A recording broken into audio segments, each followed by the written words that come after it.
आज हम आपको पृथ्वी के आकस्मिक बल के बारे में भूकंप के विषय में पढ़ाएंगे।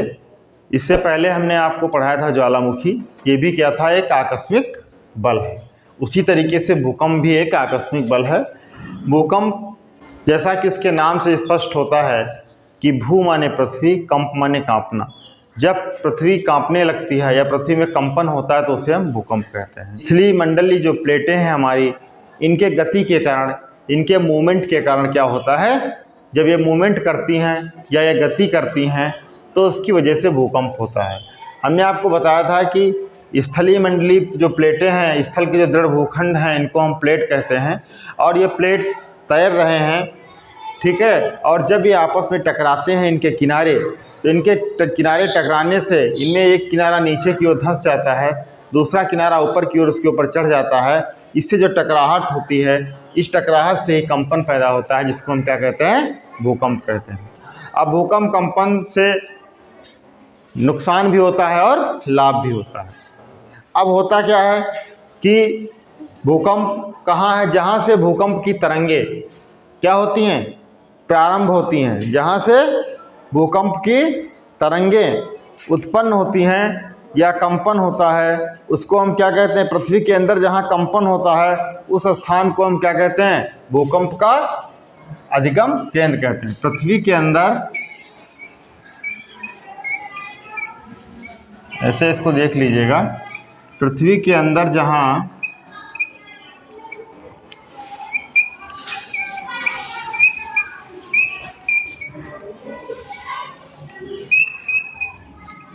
कंपन होता है, यानी पृथ्वी के अंदर जहाँ पर कंपन होता है उस स्थान को हम क्या कहते हैं, भूकंप उद्गम केंद्र कहते हैं। उस स्थान को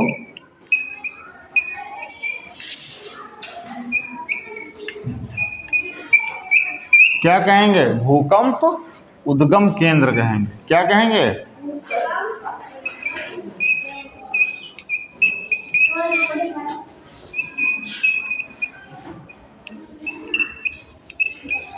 तो ये समझ में आ गया कि जहाँ से क्या होता है, पृथ्वी के अंदर जहाँ कंपन होता है, क्या होता है, कंपन, उस स्थान को हम क्या कहते हैं, भूकंप उद्गम केंद्र कहते हैं। क्या कहते हैं, भूकंप उद्गम केंद्र कहते हैं।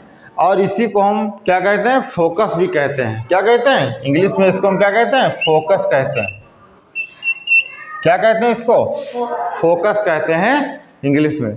अब उस स्थान को, इस उद्गम केंद्र से ठीक ऊपर धरातल पर स्थित एक अधिकेंद्र होता है। क्या होता है, यहाँ पे उद्गम, ये भूकंप का क्या हुआ, ये मान लो सपोज दैट ये यहाँ पे भूकंप का क्या है, भूकंप का फोकस है, उद्गम केंद्र है। और यहाँ से ठीक ऊपर क्या होगा, बोलिए, अधिकेंद्र होगा। क्या होगा, यहाँ से ठीक ऊपर क्या होगा, अधिकेंद्र होगा। ठीक है, तो ये जो हमारा अधिकेंद्र है, यानी यहाँ से मूल से जो तरंगे उठती हैं, जो वेव्स उठती हैं, वो सबसे पहले पृथ्वी पर पहुँचती हैं। ठीक है, जिस सबसे पहले जहाँ पर जिस स्थान पर पहुँचती हैं, ठीक है, तो धरातल पर स्थित उस बिंदु को हम क्या कहते हैं, अधिकेंद्र कहते हैं। क्या कहते हैं, और अधिकेंद्र से भूकंपी तरंगे उसी प्रकार फैलती हैं जैसे ये पृथ्वी के अंदर क्या है, ये यहाँ पर सब, इसको ऐसे समझिए, ये यहाँ पर क्या है, ये भूकंप फोकस है, अधिकेंद्र है। और यहाँ से तरंगे जब यहाँ सबसे पहले पृथ्वी पर पहुँची तो ये क्या हो गया, अधिकेंद्र हो गया। ये क्या हो गया, अधिकेंद्र हो गया। अब यहाँ से क्या होती हैं, जो तरंगे होती हैं वो तेज़ी से फैलती हैं। और भूकंप की 3 प्रकार की तरंगे होती हैं। एक पी होती है, एक पी वेव्स होती है, यस वेव्स होती है और एल वेव्स होती है, जिसको प्राथमिक तरंग कहते हैं। ठीक है, यस को सेकेंडरी वेव्स कहते हैं। पी तरंगों की गति तो बहुत तेज़ होती है, लेकिन इनसे ज़्यादा नुकसान नहीं होता है, इससे भी ज़्यादा नुकसान नहीं होता जो सेकेंडरी वेव्स होती हैं। लेकिन जो हमारी एल वेव्स होती हैं, सबसे ज़्यादा नुकसान इनसे करती हैं, क्योंकि इनकी जो गति होती है ये जिगजैग, आड़े तिरछे, इस तरीके से जो है ये चलती हैं और इनसे जो भी चीज़ें रास्ते में पड़ती हैं उनको भारी नुकसान होता है। जैसे जैसे अधिकेंद्र से दूरी बढ़ती जाएगी, ठीक है, जैसे जैसे अधिकेंद्र, ये अधिकेंद्र है यहाँ पे, ठीक है, ये भूकंप का मूल है, यानी यहाँ से भूकंप का उद्गम केंद्र हो गया, यहाँ से सबसे पहले पहुँचा, यहाँ अधिकेंद्र हो गया। जैसे जैसे इससे दूरी बढ़ती चली जाएगी, ठीक है, वैसे वैसे क्या होंगी, भूकंप की तरंगे कमज़ोर होती चली जाएंगी। क्या होती चली जाएंगी? कमज़ोर होती चली गई। जैसे आप तालाब है, तालाब में आप कंकड़ फेंकिएगा, क्या फेंकेंगे? कंकड़ फेंकते हैं तालाब में, तो तब जहाँ पे कंकड़ गिरता है वो क्या हो गया? अधिकेंद्र हो गया। और वहाँ से आप देखते हैं कि बहुत सारी लहरें शुरू होती हैं, तो जब पास में होती हैं वो बड़ी तेज़ी से बड़ी दिखती हैं आपको, जैसे दूर होती चली जाती हैं वो धीरे धीरे कम होती चली जाती हैं। इसी प्रकार से भूकंप अपने मूल से अधिकेंद्र और अधिकेंद्र से जैसे जैसे इसकी दूरी बढ़ती चली जाती है, भूकंपी तरंगों की तीव्रता कम होती जाती है। जब भूकंप का अधिकेंद्र समुद्र की तलहटी पर होता है, कहाँ होगा? अगर भूकंप का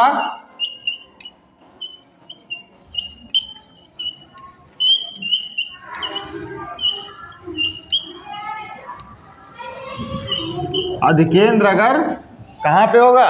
समुद्र की तलहटी पर होगा। कहाँ पे होगा? समुद्र की तलहटी पर होगा, तो समुद्र में बहुत ऊंची लहरें क्या होंगी? उठकर समुद्र की तट की ओर बढ़ती हैं। कहाँ बढ़ेंगी? समुद्र के तट की ओर, समुद्र के किनारे की ओर बहुत ऊंची ऊंची लहरें उठेंगी और समुद्र के किनारे की ओर बढ़ती हैं। तटवर्ती क्षेत्रों में पहुंच करके ये लहरें क्या होती हैं? विशाल रूप धारण कर लेती हैं, बहुत विनाशकारी हो जाती हैं, और इन्हीं को हम क्या कहते हैं? सुनामी कहते हैं। क्या कहते हैं? सुनामी कहते हैं। और इस सुनामी से क्या होता है? समुद्र के किनारे जो मछुआरे या जो कुछ जो कुछ चीज़ें होती हैं, रहने वाले जो लोग होते हैं, उनको काफ़ी नुकसान उठाना पड़ता है। अब सबसे ज़्यादा भूकंप क्षेत्र की बात करते हैं। इतना समझ में आ गया है? ठीक है। सुनामी क्या है? समुद्र में जब भूकंप का जो है अधिकेंद्र समुद्र की तलहटी पर होगा, तो समुद्र में बहुत ऊंची ऊंची लहरें उठेंगी, तट की तरफ जाएंगी और वो काफ़ी विनाश करेंगी, और इन्हीं ऊंची ऊंची लहरों को हम क्या कहते हैं? सुनामी कहते हैं। समझ में आ गया? अब बात करते हैं भूकंप का जो क्षेत्र है, सबसे ज़्यादा भूकंप कहाँ आते हैं? भूकंप के एरिया की बात करते हैं कि भूकंप सबसे ज़्यादा कहाँ आते हैं। तो प्रशांत महासागर का नाम सुना होगा सभी ने, ठीक है, प्रशांत महासागर, ठीक है। ये जो प्रशांत महासागर है, विश्व के लगभग 80%, कितने? विश्व के लगभग 80% भूकंप यहीं पर आते हैं।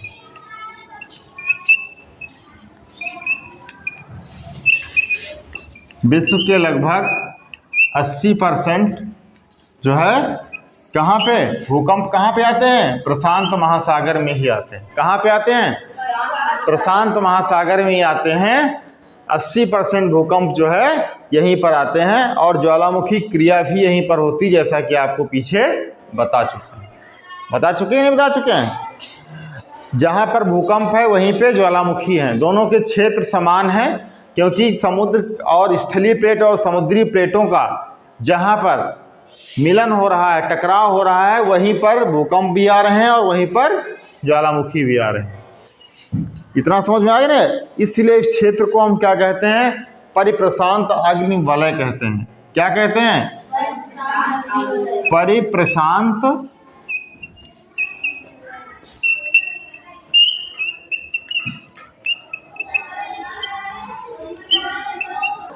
इसके अतिरिक्त भूकंप का दूसरा क्षेत्र भूमध्य सागर से हिमालय तक फैला हुआ है। कहाँ से है? भूमध्य सागर से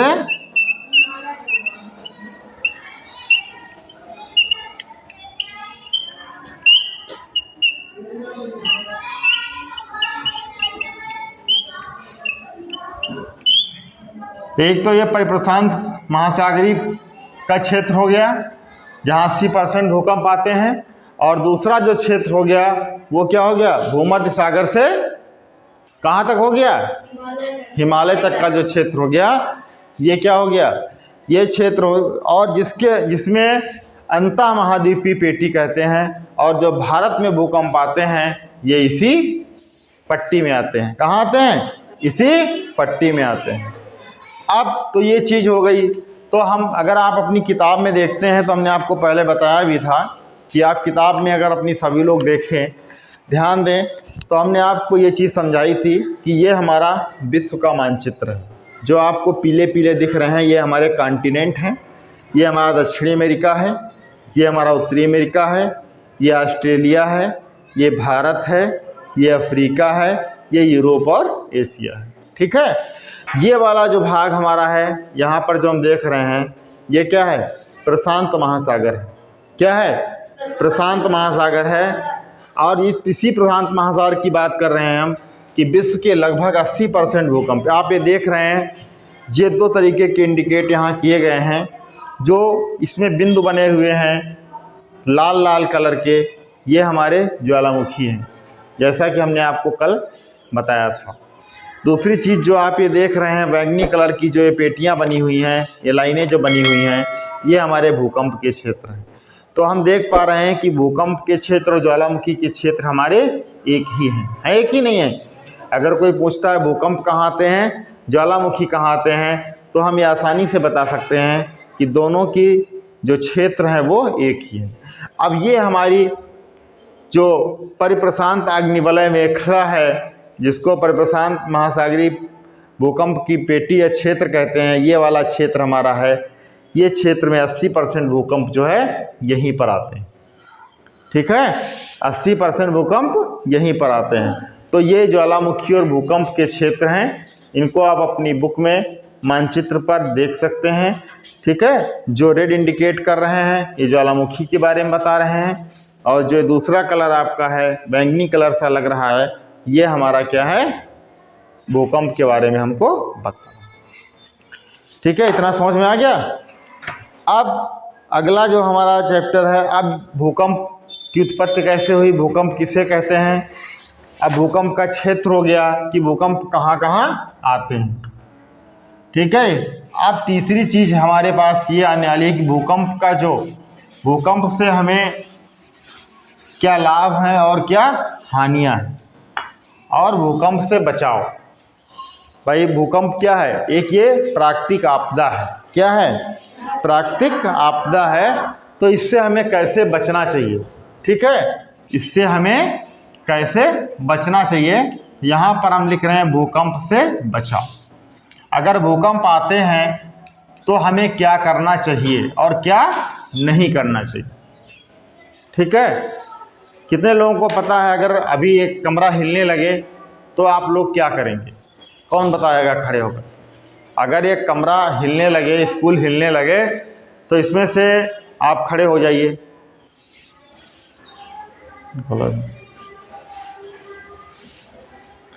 अगर ये आपका विद्यालय में हिलने लगता है, आप बैठ करके यहाँ पढ़ रहे हैं और विद्यालय क्या है आपका हिलने लगा।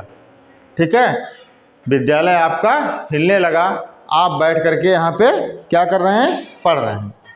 तो आप ऐसी स्थिति में क्या करें? बताइए, क्या आपके दिमाग में आ रहा है कि अगर आप यहाँ पे भूकंप आ जाए, स्कूल हिलने लगे, तो क्या करोगे? बताइए, जो आपके दिमाग में समझ में आ रहा हो उसको आप बताइए। जो भी आप समझ रहे हो क्या करोगे? कमरे के अंदर बैठोगे, बेंच के नीचे छिप जाओगे, कि स्कूल से बाहर की तरफ निकलोगे, क्या करोगे? कुछ दिमाग में कुछ करोगे ना। अभी कोई कहने लगे भूकंप आ जाएगा, ये स्कूल गिरेगा, तो क्या करोगे? बोलो। स्कूल के बाहर चले जाएंगे। ठीक है, बैठ जाइए। तुम बताओ क्या करोगे?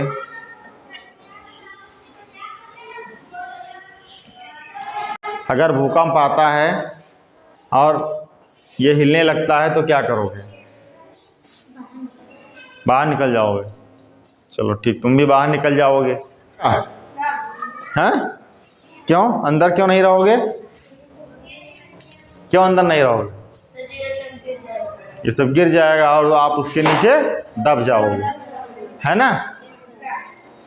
अगर मान लीजिएगा ग्रामीण क्षेत्र हमारा है, हमतारा स्कूल गांव में बना हुआ है, और हमने आपको बताया कि अगर इस तरीके की स्थिति होती है, अगर भूकंप आता है तो हमें कमरे में कहीं छिपना नहीं है, हमें तुरंत क्या करना है, अगर हमारे पास टाइम है तो तुरंत हमें खुले मैदान में जाके खड़े हो जाना है, वहाँ पर हम बच सकते हैं। अगर हम कमरे में कहीं छिपने का प्रयास करेंगे तो कमरा गिर जाएगा और उसके नीचे हम दब जाएंगे।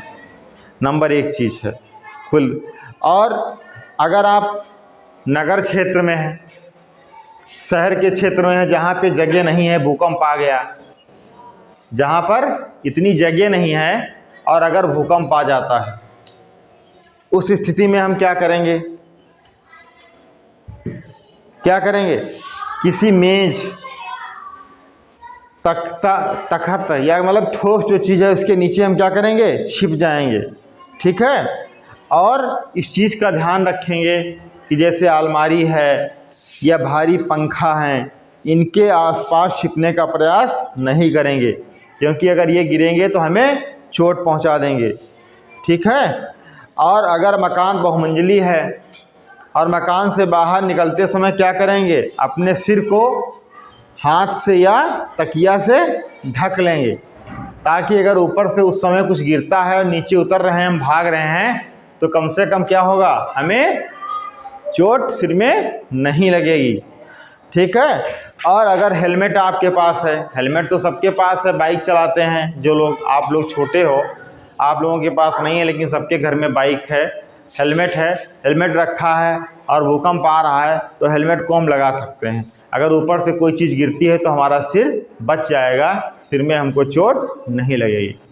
और अगर आप खुले क्षेत्र में हैं, भूकंप आ रहा है, वहाँ भी क्या है, बिजली का खंभा है, बिजली के तार हैं, तो वहाँ पे हम क्या करेंगे, बिजली के खंभे से या उन तार की लाइन से हम दूर हो जाएंगे, क्योंकि भूकंप में खंभा गिर सकता है तो खंभे से भी चोट लग सकती है और विद्युत के जो तार हैं उनसे हमें करंट भी लग सकता है, ठीक है। अगर हम सड़क पर चल रहे हैं तो तुरंत रुककर क्या करेंगे, अगर कोई उस पे है, फ्लाईओवर पे है, या जो पुल बना होता है रोड को क्रॉस करने के लिए, तो उसके नीचे नहीं खड़े होंगे, उसके ऊपर नहीं खड़े होंगे, प्रयास करेंगे कि उससे दूर जा कर के खड़े हो जाए। सिनेमा हॉल में हैं तो क्या करेंगे, तुरंत अपने सिर पे हाथ रखते हुए बाहर निकलने का प्रयास करेंगे। तो इस तरीके से अगर भूकंप आता है तो भूकंप में हमें ये चीज़ें करनी हैं। सबसे पहले ग्रामीण क्षेत्र में हैं आप तो बाहर निकल जाइए, ठीक है। बाकी हमने आपको जो जो चीज़ें बताई हैं वो आपको करनी है। अगली चीज़ जो है, अब क्या करना है, भूकंप से हमें क्या लाभ है और क्या हानि। भूकंप से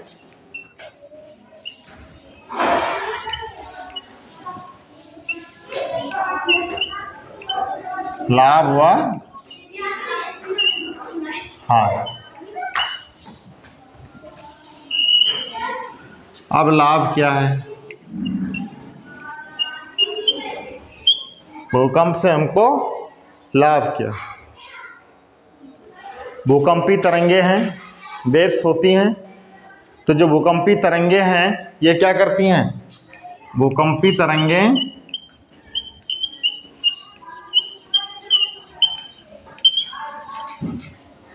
क्या करती हैं, पृथ्वी के अंदर क्या करती हैं, पृथ्वी के अंदर या पृथ्वी को पार कर जाती हैं। क्या करती हैं, पृथ्वी को पार कर जाती हैं।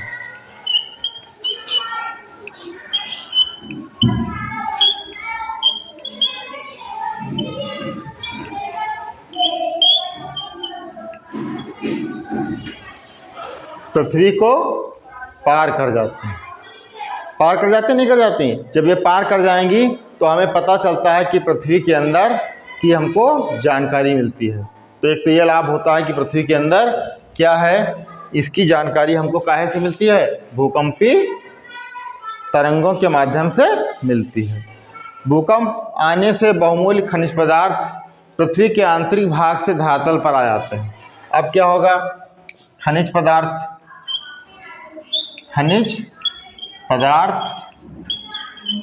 पृथ्वी के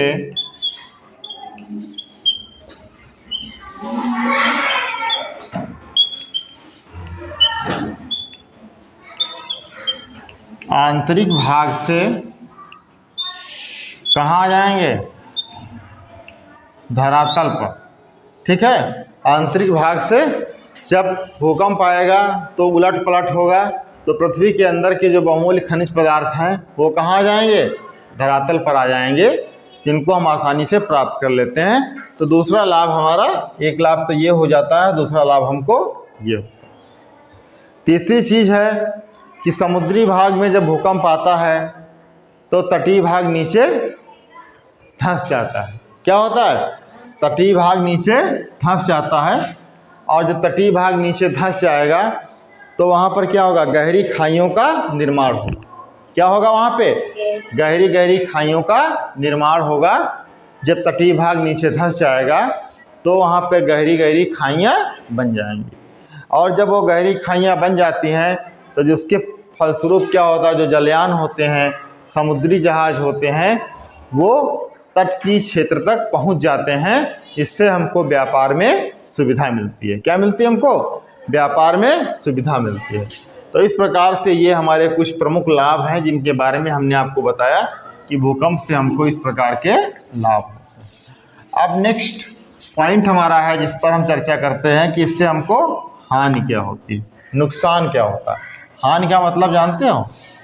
हानि, मैथ में भी आप पढ़े होंगे लाभ और हानि। ठीक है, तो लाभ माने होता है फायदा, और हानि माने होता है नुकसान। अब नुकसान क्या होता है?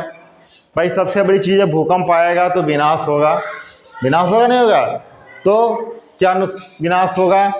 कि सड़क है, रेल की पटरी हैं, बिजली के खंभे हैं, ये सब टूट जाएं। नंबर एक, ये क्या होगा? सड़क है, रेल पटरी है और बिजली के खंभे हैं,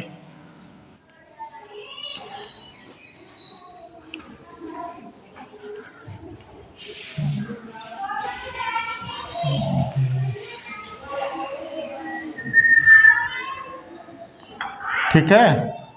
बिजली के क्या हैं? बिजली के खंभे हैं, ये सब क्या हो जाएंगे? टूट जाएंगे। ठीक है, बिजली के खंभे ये सब क्या होते हैं? ये टूट जाते हैं। क्या होते हैं? टूट जाएंगे। तो नुकसान होगा कि नहीं होगा? और दूसरी चीज़ क्या होती है? मकान नष्ट हो जाएंगे। भाई भूकंप आएगा तो क्या होगा? मकान नष्ट हो जाएंगे। पृथ्वी जब हिलेगी तो पृथ्वी हिलने से क्या होगा? कंपन होगा, और कंपन होगा तो ये मकान या छत सब, ये स्कूल सब गिर जाएंगे। तो ये नुकसान हमारा होता है। कारखानों में आग लग जाएगी, और भूकंप प्रभावित जो क्षेत्र होता है वहाँ पर भूस्खलन की प्रक्रिया बड़ी तेज़ी से होती है। क्या होता है? भूस्खलन बड़ी तेज़ी से होता है, और भूस्खलन की वजह से क्या होता है? बड़े बड़े भूभाग जो है नीचे धंस जाते हैं। क्या होते हैं? और गहरी समुद्री जो भाग हैं, हमने आपको बताया था, वहाँ पर क्या आ जाता है? सुनामी की। ठीक है, और इस सुनामी की वजह से क्या होता है? समुद्र में ऐसी लहरें उत्पन्न होती हैं, बड़ी बड़ी सुनामी आती हैं, जिससे क्या होता है? बहुत जनधन की हानि होती है। बहुत से लोग क्या होते हैं? मर जाते हैं, संपत्तियां नष्ट हो जाती हैं। तो कुल मिला करके भूकंप में हमने आज आपको समराइज करके मैं बता रहा हूँ कि भूकंप क्या है, भूकंप कैसे आते हैं, भूकंप का मूल क्या है, फोकस क्या है, एपिसेंटर क्या है, अधिकेंद्र क्या है, और भूकंप के क्षेत्र क्या हैं, भूकंप अगर आता है तो हम कैसे अपना बचाव करते हैं, और भूकंप के लाभ और हानि। इस प्रकार से ये हमारा चैप्टर आज समाप्त होता है। ठीक है, अब नेक्स्ट चैप्टर जो हमारा होगा वो धरातल के रूप बदलने वाले कारक हैं, जिसको हम आपको नेक्स्ट डे पढ़ाएंगे। ठीक है, सबकी समझ में आ गया? कोई डाउट?